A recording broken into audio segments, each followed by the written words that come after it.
দেশজুড়ে বইছে নির্বাচনের জোর হাওয়া। 12ই ফেব্রুয়ারি হবে ত্রয়োদশ জাতীয় সংসদ নির্বাচনের ভোট গ্রহণ। এ নিয়ে কি ভাবছেন সাধারণ মানুষ থেকে শুরু করে আগামীর জনপ্রতিনিধিরা, সে কথা জানাতে ডিবিসি নিউজের ইলেকশন এক্সপ্রেস ছুটে যাচ্ছে সব সংসদীয় আসনে। এখন রয়েছে সংসদীয় আসন 271 নোয়াখালী 4-এ। সিএসআরএম ডিবিসি ইলেকশন এক্সপ্রেস আছে নোয়াখালী জেলায়। এই মুহূর্তে আমাদের সাথে যুক্ত আছেন নোয়াখালী 4 আসনে বিএনপি মনোনীত প্রার্থী মোহাম্মদ শাহজাহান। তিনি দলের ভাইস চেয়ারম্যানও। আমরা তার সাথে একটু কথা বলতে চাই। আপনাকে আমাদের অনুষ্ঠানে স্বাগত জানাচ্ছি।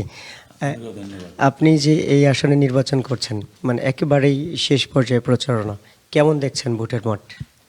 দীর্ঘ সময় ভোট না দেওয়ার যে একটা ব্যথা, এটা মানুষের হৃদয়ের মধ্যে আছে, এবং সাথে সাথে অতীতের ভোটের নামে যে প্রহসন, সে বিষয়ে যে একটা শঙ্কা নেই তাও নয়, শঙ্কাও তার মধ্যে কাজ করে। তবে এমনি ইচ্ছা হলো যে, আকাঙ্ক্ষা হলো তার পছন্দের প্রার্থীকে যেন আগামী নির্বাচনে সে তার ভোটাধিকার প্রয়োগ করতে পারে, এবং তার মতামতের ভিত্তিতে যেন প্রার্থী নির্বাচিত হয় এবং যেন সরকার গঠন হয়। এক কথা, এই প্রক্রিয়ার মধ্যে দিয়ে জনগণের যে সরকার, রাষ্ট্রের মালিক যে জনগণ, সে মালিকানা প্রতিষ্ঠিত করার একটা সুযোগ হিসেবে সেইটাকে দেখতে চায়, এবং প্রচণ্ড আকাঙ্ক্ষা মানুষের মধ্যে একটা সুস্থ, অবাধ, নিরপেক্ষ নির্বাচন হোক, সেখানে মানুষ শান্তিপূর্ণ ভোট দেয়। সাথে সাথে একটা শঙ্কা যে নাই তা নয়। এই আসনে আপনি যেমন নির্বাচন করছেন, অন্য দলের প্রার্থীরাও আছে। নির্বাচনের লড়াই কেমন জমবে? আপনি বিজয়ী হওয়ার ব্যাপারে কতটা আশাবাদী? নির্বাচনের লড়াই তো আর প্রকাশ্যে দেখা দেবে না, কারণ ভোটাধিকার তো গোপন ব্যালটের মাধ্যমে ভোট দিবে। তো সেখানে নির্বাচন লড়াই আসলে কি হবে, সেটা নির্ভর করে জনগণ কাকে পছন্দ করছে সেটার উপর।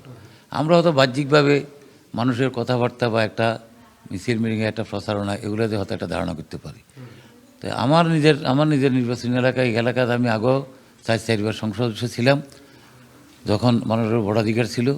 তো সেই সংসদ সদস্য থাকাকালীন অবস্থা আমি যে সমস্ত উন্নয়নমূলক কাজ, মানুষের যে সমস্ত সমস্যার সমাধান করছি, মানুষের সাথে যে ব্যবহার করছি, বিশেষ করে আইন শৃঙ্খলার প্রশ্নে, এলাকার শান্তির প্রশ্নে আমার যে ভূমিকা ছিল, এগুলো বিবেচনা করে আমার তো বিশ্বাস হয়, মানুষ যেহেতু আমার অতীতের কর্মকাণ্ডকে বিবেচনা করবে, সেহেতু আগামী ভোটটা মানুষ আমাদের দলের পক্ষে ধানের শীষে দিবে, আমার পক্ষে দিবে।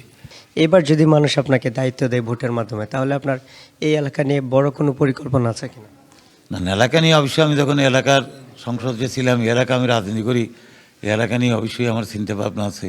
আগামীতে যদি জনগণ আমার পক্ষে যদি রায় দেয়, তাহলে আমাদের এখানে, আমাদের এই নোয়াখালী পৌরসভাতে আমরা একটা সিটি কর্পোরেশন করা, আমাদের এখানে জলাবদ্ধতাটা অনেক বড় সমস্যা। বর্ষাকালে পানি জমি, মানুষের ক্ষেতের ফসল নষ্ট হয়, মানুষ কর্মহীন হয়ে যায়, স্কুল কলেজ অনেক সময় বন্ধ ঘোষণা করতে হয়। আমরা সেই জলাবদ্ধতা দূর করার জন্য এখানে আমাদেরকে কার্যকরী পদক্ষেপ গ্রহণ করার আমাদের প্রতিশ্রুতি আছে। আমাদের সদর এর মধ্যে আমাদের এখানে একটা হাসপাতালের মধ্যে মানুষের সেবার খাতটা খুব দুর্বল, সেখানে 250 বেডের সদর হাসপাতালকে আমরা 500 বেড উন্নীত করার পরিকল্পনা আছে। আমাদের ওই বিভিন্ন উপজেলা ভিত্তিক আরেকটা হেলথ কমপ্লেক্স করার কারণে চিন্তা করতেছি। নোয়াখালী সুবর্ণচরে 50 বেডের হাসপাতালকে 100 বেড উন্নীত করি, সেখানে স্বাস্থ্যসেবা নিশ্চিত করা। আমাদের দলীয়ভাবে যে আমাদের কিছু ফ্যামিলি কার্ড, কৃষক কার্ড, এগুলা আমাদের জাতীয় পর্যায়ের চিন্তাভাবনা আছে।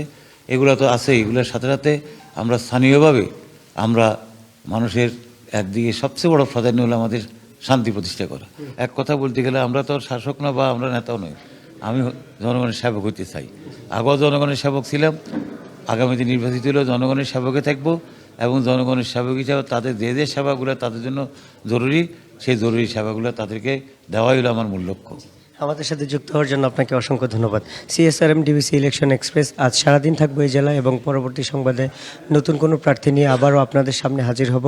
ততক্ষণ সবাই ভালো থাকুন, সুস্থ থাকুন।